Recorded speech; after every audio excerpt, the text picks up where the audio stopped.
So one of the things we're learning through these teachings and practices is to stop relating to appearances.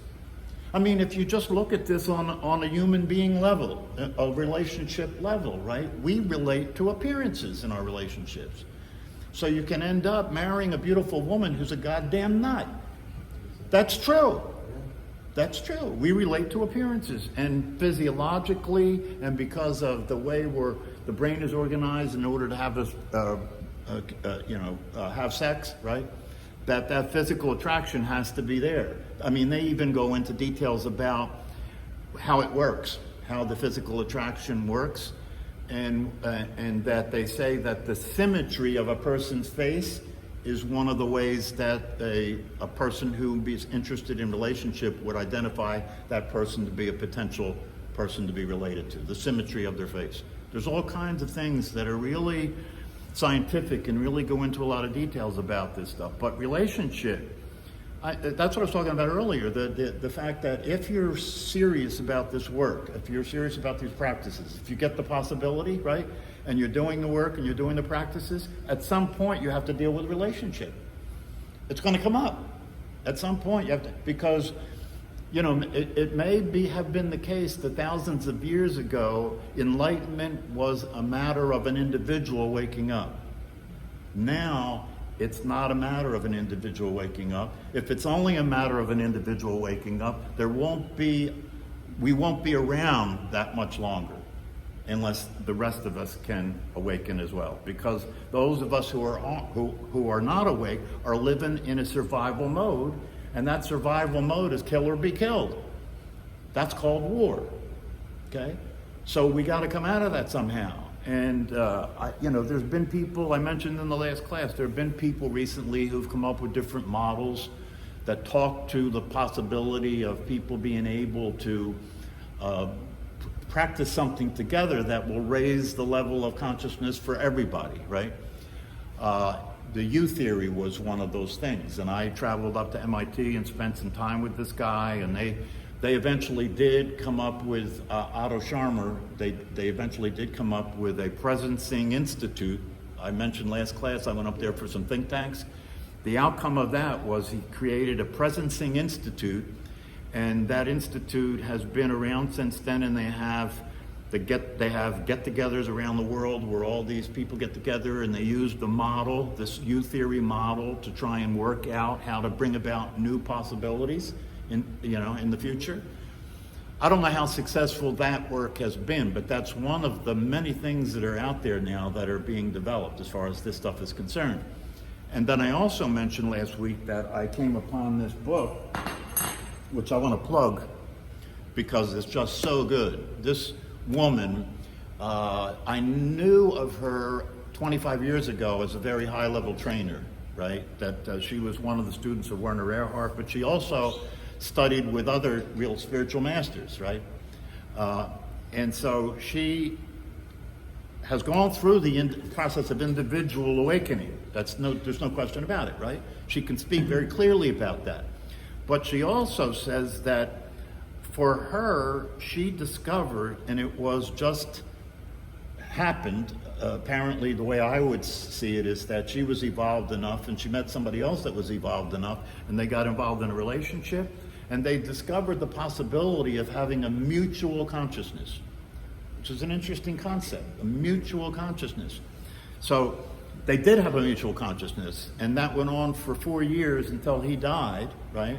But she experienced that with this guy. And what I mean by mutual consciousness, that they had been actively developing and cultivating a consciousness that they shared, that they could be inside that consciousness, inside the relationship and inside that consciousness, and be able to know what the other person was thinking, be able to know what the other person was feeling, have such a mutual relationship that they were almost like a single entity.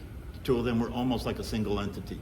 Now, this is what those of us who have been practicing and learning about these things have been hoping that somebody discovers the way that we can bring everybody on board with this, right? Because now we have the internet. The internet shows us that it's possible to create a community of humanity that is not a function of being controlled by government, because it's not, right?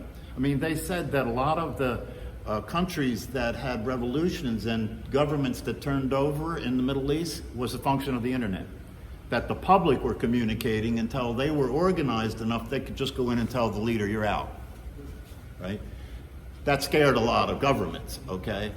But the internet is the possibility of a community of humanity around the world, and it's growing and growing and growing. You know, right now, at the last estimate, they said 90% of the people on the planet have cell phones. 90% of the people on the planet have cell phones. And that means 90% of the people on the planet can connect to the internet. And that means 90% of the people on the planet can communicate between themselves about what's going on. This is what I was pointing at last time when I said this war that happened in the Ukraine, it's a different consciousness that reacted to that war than the consciousnesses that existed before that. And that's a direct function of the internet, right? That when that war came about, the internet lit up. And it wasn't just news media, it was individual people communicating with one another inside of Russia, outside of Russia, in Ukraine, outside of Ukraine, right? This is a new phenomenon, right? So this woman writes a book called Evolutionary Relationships. This is what the book looks like. Her name is Patricia Albrier. Unleashing the Power of Mutual Awakening. And so in this book, she talks about how if people are doing the work, and there are more people now that are doing the work than ever before, to wake up, right? That's one of the things that Angelo's book pointed out, right? That waking up is becoming a common phenomenon more and more, right? And as more people do that and they begin to become, they evolve to a purer form of themselves, right? As more people do that and they evolve to a pure, what becomes possible is mutual consciousness. First, you obviously have to do some of the work to get out of the survival state and all that jazz, right? And she mentions Maslow here. I don't know how many of you are familiar with Maslow. He's a famous psychologist. And he wrote, his whole thing, his model when he was teaching was called self-actualization. And he was famous for this pyramid model that he created. And in this pyramid model, he basically said that this is the way things are set up. At the bottom of the pyramid is the survival aspect of things. In other words, at the bottom of the pyramid is like, you got to have food, shelter, you know, that kind of stuff. Until that's handled, that's all you can pay attention to. You know, you can't be thinking about spiritual matters. You got to be thinking about money and food, right? And then it goes up the pyramid to relationships, safety concerns, relationships, right? Until it gets to the top, where the top of the pyramid is self-actualization. So you've got enough handled about your life, right, that you can have the time and the space to pay attention to self-actualization, right? I didn't know it, but she mentioned in here that near the end of his life, Maslow added another top to the pyramid. And I'm sure that was because of his interest in learning about spiritual matters. So at the top of the pyramid was self-actualization, and then near the end of his life, he added another peak to the pyramid, and the top peak was transcendence. So in other words, what he's saying is once you've actualized who you are, you know, once you're being who you really are, right? That the next level is to transcend. Transcendence means that you rise above the level of reality that you were on and that most people are on. You rise above that to a spiritual level of transcendence, right? That's what they mean when they say in the world but not of the world. Transcendence. Same thing with personality. You're transcending the personality. What it means to be who you are as awareness itself transcends the personality. It's not the personality. It's beyond the personality, right? And so she talks about the fact that he added that, and this can, what she describes is there's a possibility of training people to be able to begin out of their awareness, right, out of their enlightened state, out of who they're able to be now, they're able to pay attention to the space between them and another person and deal with what's in the space that is that is blocking, right, the experience of being related, that's blocking the experience of the consciousness that we share. Because don't forget, part of the teaching and part of the practice is to understand that you and I are the same thing. The same thing. Not figuratively, not theoretically, no, but actually the same thing. Our appearances are different, right? Our appearances are different. Our conditioning is different. But the essence of ourselves, what we actually are, is literally the same thing.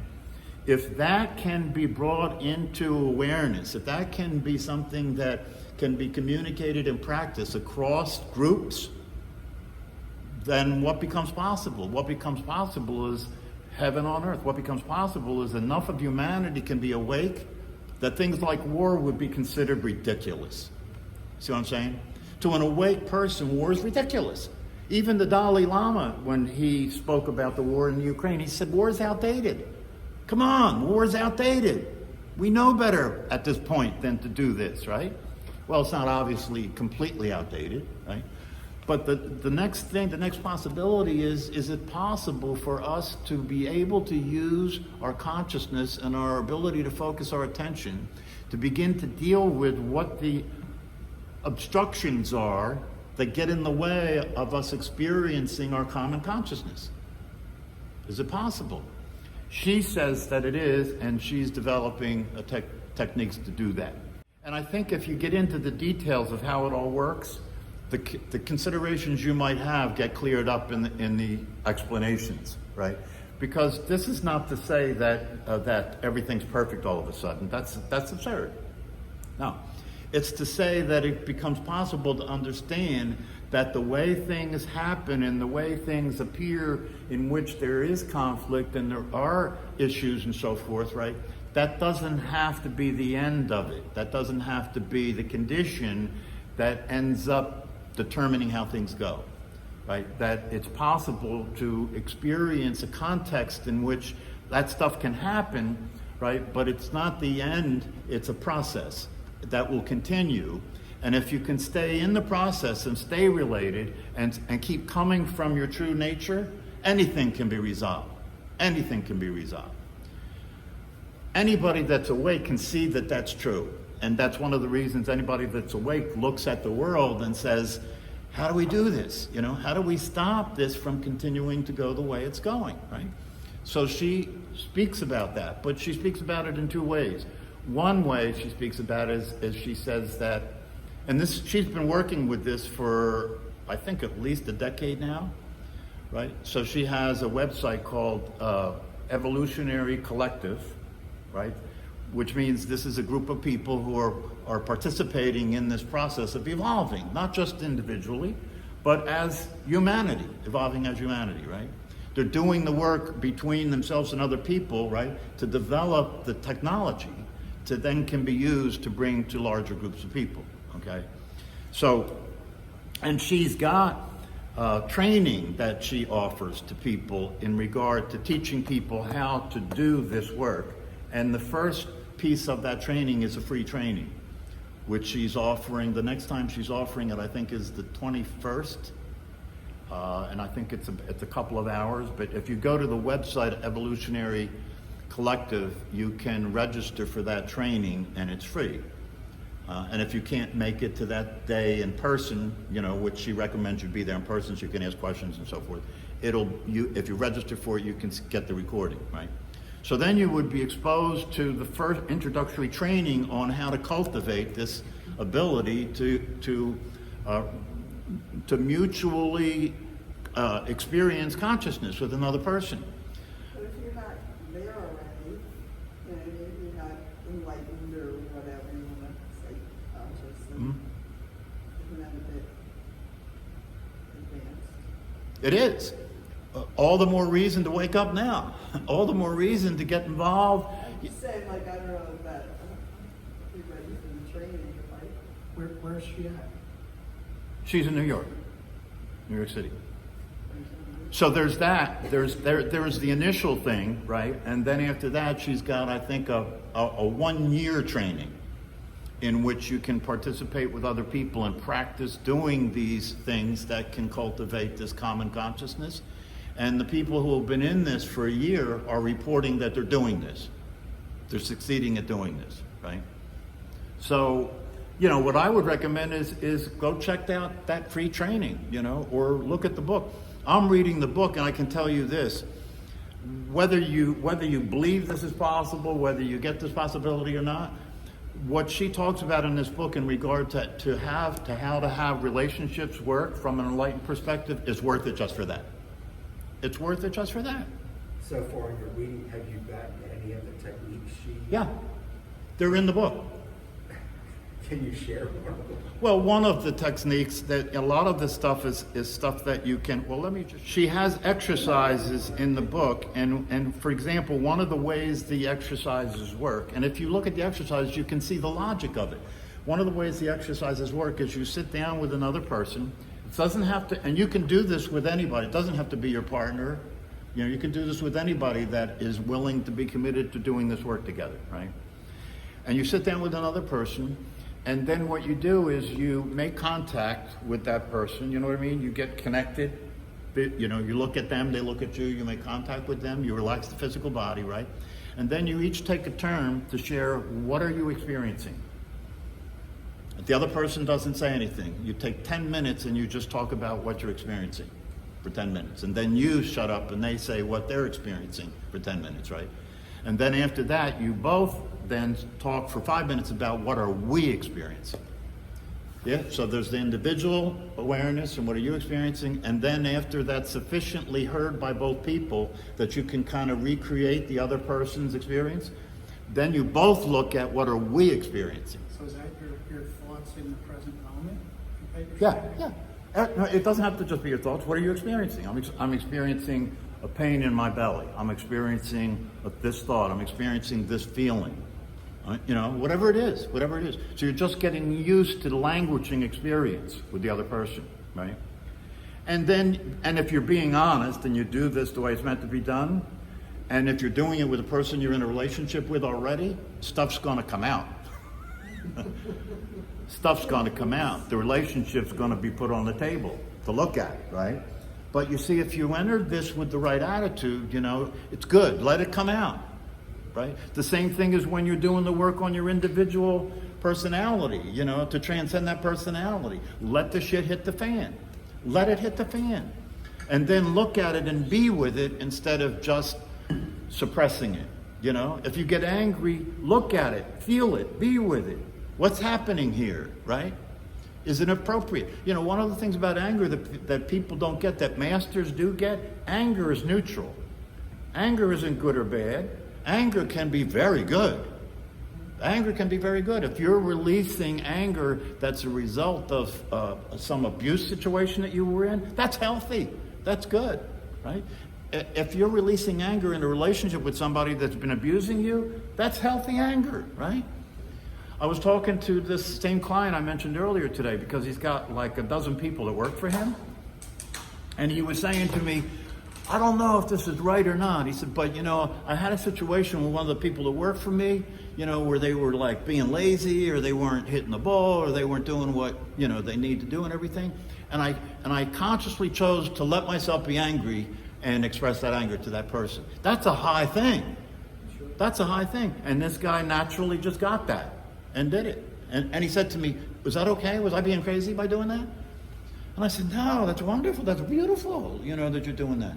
But the only thing I said to him is be careful, though, because everybody's a unique, complex, individual person. So don't make a rule, right? Because that's what stupidity brings on, making rules, right? Oh, I did that with this person and it worked. I'm going to do that with everybody now. You're going to be in big trouble if you do that, right?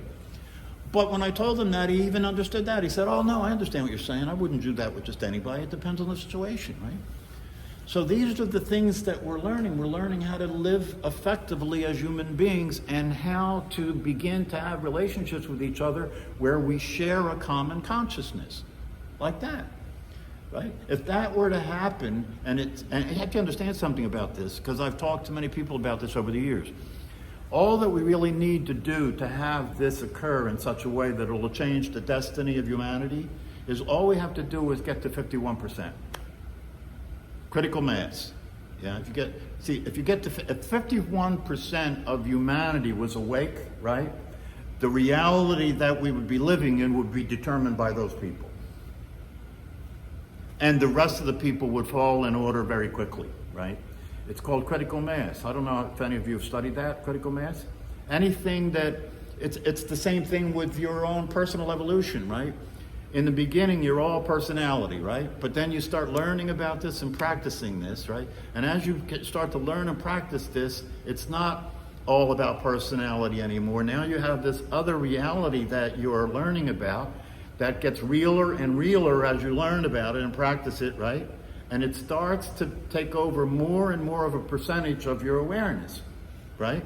Less of your awareness is determined by your being a person, and more of your awareness is being determined by your being consciousness itself. When the consciousness itself, when the awareness that your being gets to, that's 51% of who you are, it flips.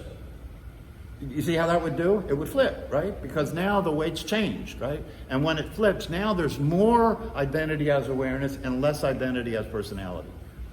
And then, as Angelo says, and I say, that if you think that's the end of it, it's going to probably flip back. But if you understand that's the beginning of that being the new expression of who you are, then you start doing the shadow work so that you start to have that get stronger and stronger. So it's 51%, 60%, 70%, 80%, like that. Until the personality is really not really controlling anything anymore. You know, that it is become the vehicle that you're expressing who you actually are. So this is exciting, you know, and as you well know from coming to this class, as I keep learning and finding things, I keep sharing them with you, because I think that, and I was hoping that something would show up, because in this work that we're sharing and we're doing together, relationship needs to be talked about. It needs to be talked about. So it's not just about who am I in regard to my true nature, no, but who am I in relationship to humanity? Who am I in relationship to the people I'm close to? Who am I how am I in relationship to my parents? That matters. You know, one of the ways that you can know whether you're awake or not is your relationship with your parents is fulfilled. And that doesn't mean that you get along with them. It means that you love them and you accept them for who they are. It's fulfilled. You're done with that. You're done with your childhood. So I'm saying you're done with your childhood. They're not my parents anymore. We're operating on equal terms now. They're just other different people who I have a history with, right? Like that. So this is exciting stuff, and I really invite you to start to take into consideration your relationships. And yes, it is true, your ability to do this work on the relationships is related to the work you're doing on yourself individually. So you have to, and that's one of the things I want to talk to her about, you know, because if it's true that you have to get free, you have to get to the state of self-realized in order to do this other work, then I have questions about, well, how's that going to happen? You know what I mean? Because so far humanity doesn't seem very interested in this stuff. Look around. Everybody's out there, not in here, right? But I'm sure she has dealt with that question and has some way to address it. So we'll find out. So I invite you to check out that website, you know, Evolutionary Collective. Look at some of the stuff that you see there. Maybe check the book out. I mean, if you are interested in your relationships, and I can't imagine how you couldn't be. You know, one of my teachers used to say, people get into such craziness about relationships and about wanting a relationship and not having a relationship or too much relationship. And he said the reality of it is we're all already related. It's not something that's going to happen. You and the rest of humanity are related. Now, right now, you're already related. It's not a question of whether you're related, it's a question of whether the relationship is conscious. It's a question of whether the relationship is workable. If it's not conscious and it's not workable, then that's what you want to start to pay attention to. And you want to bring the realization of who you are into the relationships you have, like that. And that will make you take this work a little more seriously.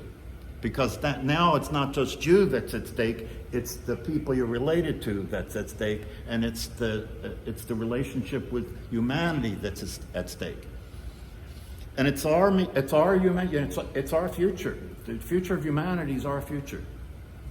And we tend, one of the things that's happened to us, right, as human beings, is we have disempowered ourselves because we have learned to look at the situation we're in from the viewpoint of powerlessness. Oh, what can I do about it, right? That's the way we relate to the world. That's because it's so much bigger than me. There's 8 billion people. What can I do about it, right? If we all have that attitude, can you see where that's going to go? Where that's going to go is nobody's doing anything about it. It's just happening on its own. The unworkability that we see in the world right now is a function of nobody's driving this car. It's just happening on its own. And of course, it happens on its own because of the condition that we're in and the state of mind that we're in and all the rest of it, right? But even in the state of mind that we're in the conditioned state we're in, we're not seeing that it's happening, it's on our own. Right now, where we're at as human beings, right? Look at the news. Where we're at as human beings now, we have evolved to the place where we're going to find who's to blame for all this shit. That's where we're at, right? Look at the news, right? The news gets first what happens, and then the next night on the news is, oh, now we're going to find out why and who did that and punish them. That's where we're at, right? So that's survival behavior. That's the survival modality, right? So obviously you don't want to be part of that mess, right? You want to get yourself out of that. The way you get yourself out of that is you've got to be able to take on a beginner's mind. You've got to be able to forgive yourself for making mistakes, the same way as you got to forgive other people for making mistakes, and then use the opportunity to learn something instead of just punishing people. That's one of the things about the justice system that turned my stomach when I worked there for 32 years, right? People do things that hurt other people. People do things that make them dangerous, right? And so we put them we put them behind the wall, we lock them up, right? Which we have to do to protect ourselves from them, right? Then we torture them for 5 or 10 years and then set them back out in society. That's what we're doing. We torture them when they're in prison. I've seen it firsthand. We torture them. You have somebody who's not able to function at a sophisticated enough level not to be dangerous to other people, and we make them worse and then release them again. That's what we're doing. The prisons are crime factories. Crime factories.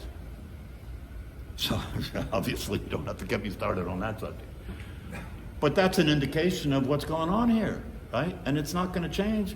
I mean, just look at the fact that the justice system, we have more people in prison than any other country in the world, and we're supposed to be the most sophisticated and rich society on the planet.